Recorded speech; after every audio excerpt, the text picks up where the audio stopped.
Hello, it's Adam Winstock again. I'm a consultant addiction psychiatrist and I'm doing a series of videos over the next couple of weeks trying to help people who are using alcohol and other drugs to try and manage their use to reduce any risk of harms. So today I want to focus on alcohol. Now look, it's a good time, any time, for most people to drink a bit less. Most government guidelines suggest you should be drinking 10 gram units or less a week. That's kind of about, bottle of wine, bottle and a half of wine. Also less per week, not per day. Now the problem is with coronavirus, a lot of people are going to find themselves at home with a lot more time, and possibly the temptation of beer o'clock coming along rather early is going to be an issue for many people. So if you're someone who's just finding that you're drinking a little bit too much, my advice is download our free amazing Drinksmeter app on the app stores or at drinksmeter.com and just get yourself a baseline. It'll give you some feedback about how much you're drinking each day, how many units, how many calories, and it then lets you set goals and you can keep a drinking diary, which can be really useful. But what I really want to focus on is for those people who are drinking at dependent levels. Now, you may not know that you're dependent. Some people know they're dependent because they wake up in the morning and they're shaking and they're sweaty, before they've had a drink. But that's probably a minority of people who are physically dependent. There are some people who are physically dependent who may not notice the very first symptoms of alcohol withdrawal until they perhaps go 24 or 48 hours without drinking. And for them, it might be a little bit more subtle. It might just be restlessness, irritability, not being able to sleep. So I guess I just want to walk you through what you might want to think about doing if you know that you've got a problem with drink and you're worried that either you're no longer going to be able to go out and get alcohol or you're not going to be able to afford it. So the first and most important thing is this. If you're someone who has had a history of withdrawal seizures, fits, when you've stopped drinking, you mustn't stop drinking suddenly. Because those fits can be life-threatening. Likewise, if you're someone when you've stopped drinking has experienced delirium tremens, hearing things, seeing things, that can be a fatal condition. So for that group, if you find yourself in severe trouble, you need to be calling an ambulance, you need to be getting to hospital because that can kill you. Now, the other interesting thing, before I go through about the specifics about how people might be able to cut down and reduce their risk of experiencing serious withdrawal, is just to highlight that people who are heavy drinkers tend to have suppressed immune systems, and they're also more susceptible to getting respiratory conditions like coronavirus. Now, that's also because a lot of people who are heavy drinkers smoke. And at the moment, smoking anything is going to make your lungs much more vulnerable to getting severe disease. So this is a really good time to think about cutting down your smoking and maybe using some sort of nicotine replacement therapy. Anyway, let's think about a situation where you're someone who is drinking every day. And if you don't drink, you can't sleep, or you find that by 5 or 6 o'clock, you're shaky or sweaty, you're not coping.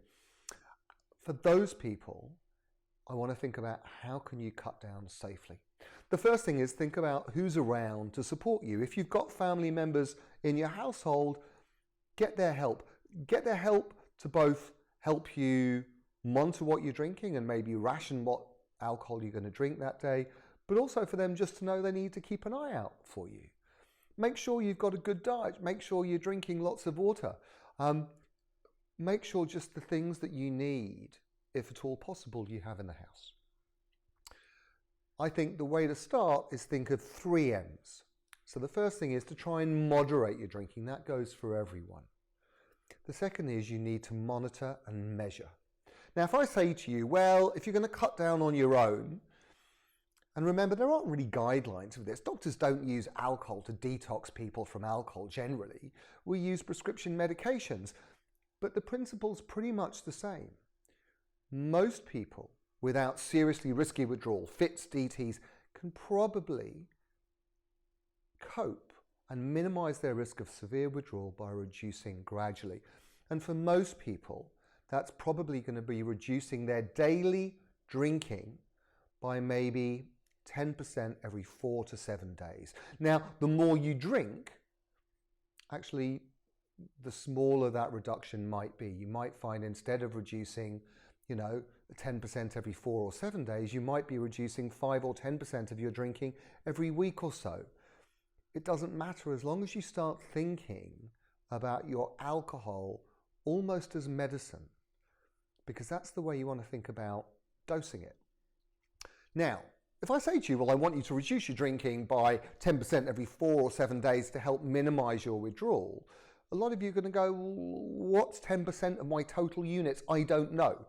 So this is where going to drinksmeter.com or downloading the Drinksmeter app would be really helpful, because you can work out how many units you drank in your country last week. And that's your baseline. Now, the other thing is you'll probably look at that, you'll see lots of red bars and you'll go, whoa, I didn't realize I was drinking so much. But what you'll also see is that probably on some days you were drinking less than others. And if you can think back to maybe, well, I actually felt all right on that day, I just didn't pass out on the sofa, then actually that might be your baseline level. But the principle is, first of all, work out what you're drinking each day in units. And then set yourself some goals. You can do that on the Drinksmeter, planning to reduce your drinking by about 10% of those units every 4 to 7 days. Now, the way I'd ask people to think about doing that is by spreading drinking out during the day and having a drink when you're starting to feel a little bit unwell. If you don't need a drink at 10 o'clock in the morning because you're not shaky, sweaty, feeling anxious, then don't start drinking at 10. You maybe want to extend that first drink maybe till 1, 2 o'clock in the afternoon, and then you want to leave gaps between episodes of drinking. Your aim is to drink just the amount of alcohol that basically keeps you on a level keel. One of the things that people notice when they stop drinking is they can't sleep. So what you want to do is remove other things from your diet that are associated with you not sleeping, like caffeine, tea, coffee, Coca-Cola, other things that keep you up. You want to reduce those things. If you're someone who has to wake up at night to pee, you want to reduce your fluid intake at night so you're not having disturbed sleep. If you find that reducing your drinking by 10% a day suddenly leaves you after 3 or 4 days feeling a bit shaky or sweaty, then you probably want to reduce your alcohol up again. This is something people are going to have to figure out for themselves. But to give you a rough idea, if you're someone who drinks a bottle of red wine per day, then what you might be thinking of doing is maybe leaving 1 glass of wine in that bottle, for 4 or 5 days and see how you get by. It's about reducing a small amount, and it's about just allowing your brain to adapt to just a little bit less alcohol. Now, because some people watching this will have previously had medicated detoxes, there may be the temptation to go off and find medications to try and help you sleep or manage your withdrawal. That's potentially really risky, because unless you're getting those drugs prescribed by a doctor and you know what they are, you don't know what you're getting. And in fact, too much of many of those medications we use to manage withdrawal actually can be really risky, particularly if you're still drinking.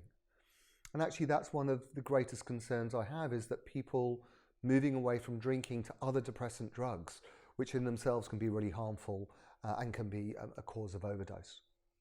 If you're someone who's got vitamins at home, particularly vitamin B and thiamine, that would be great to boost up your reserves of that in your body.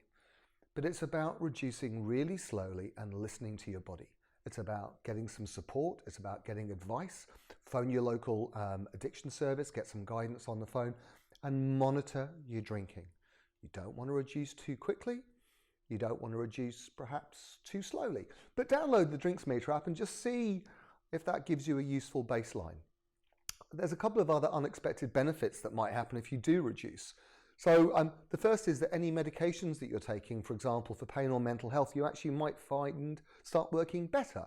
That's because alcohol stops a lot of these medications working. If you're someone who's carrying a little bit of extra weight, you might find cutting down your drinking helps you lose weight. But I think the most important reason is it's about using Corona as an opportunity to look at what else is going on in your life, including your use of alcohol and other drugs, and thinking around how you can modify those to keep yourself as safe as possible through this really difficult time. As I said, these are not kind of doctor-approved guidance. This is just trying to provide you with a bit of common sense advice on what you might do if you're stuck. If in doubt, phone your local service, download the Drinks Meter app, and if you've got any comments or questions, please leave them below. Until then, keep your distance, physical distance from other people, don't share drinks with people clearly, and look after yourself and make sure that people who are around and care for you know what you might be going through. Because people who care for you are the ones who are going to keep you safe in this time. Until then, take care. And so the question that you chose to ask, will it be better where we're going? And though the answer I don't know for a fact, still my heart is saying, oh yeah. Still just taking it one day at a time. Still don't know what I'm trying to find. Really I don't mind, cause I'll be fine. Yeah, I'll be fine. Yeah.